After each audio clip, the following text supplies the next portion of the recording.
Hi, and welcome to week 12. Already week 12 of your most awesomest year ever. Hi, my name is Linda Robert, and I'm your relationship coach.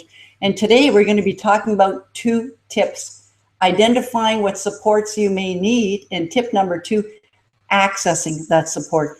But before we get going, I want to talk a little bit about last week. We were talking about feedback.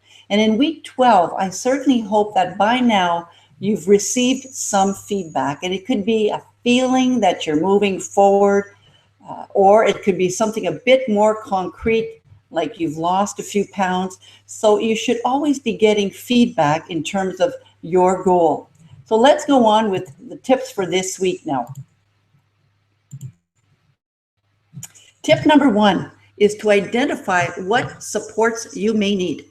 Now, depending on what your goal is or how you want to create an awesome year, you might have to consider who you bring on board as support. If you want to create more joy, for example, you might need to bring joyful people on your team. If you want to add more spirituality, then bring more spiritual people. If you want to have more fun, then bring fun people on your team. If you want to feel heard, this on your team or where they want feedback. Of course, it will depend on the goal that you might need. The challenge is to find different sources of support. Some people find individual people, like real life people, and I'm laughing about that because there's also online communities. So some people prefer real life people as a good source of support for joy or for laughter.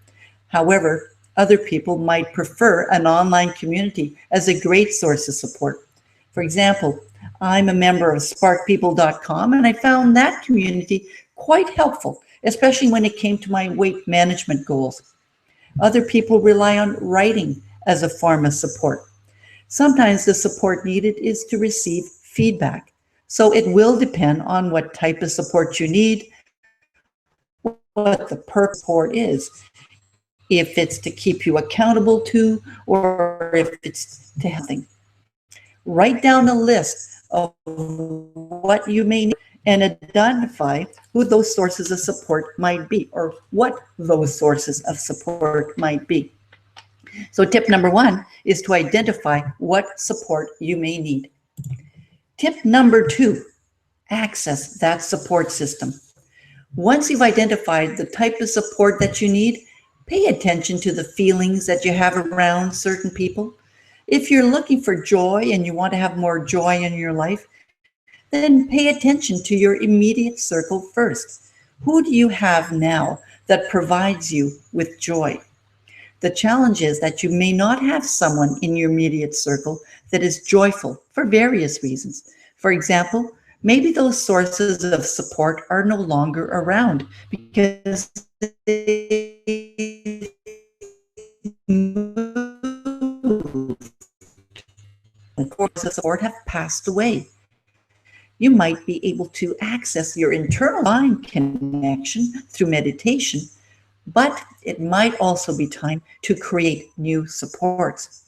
So paying attention to and being open to changes in your support system may be required. Pay attention to the current people you have in your life now, the environments that you use, and think, are those people that I need in my life now? Where might I find those joy-filled people? And I am using joy as an example here. Depending on your goal, where would the support be? Where would these people hang out? What environments might be supportive to me?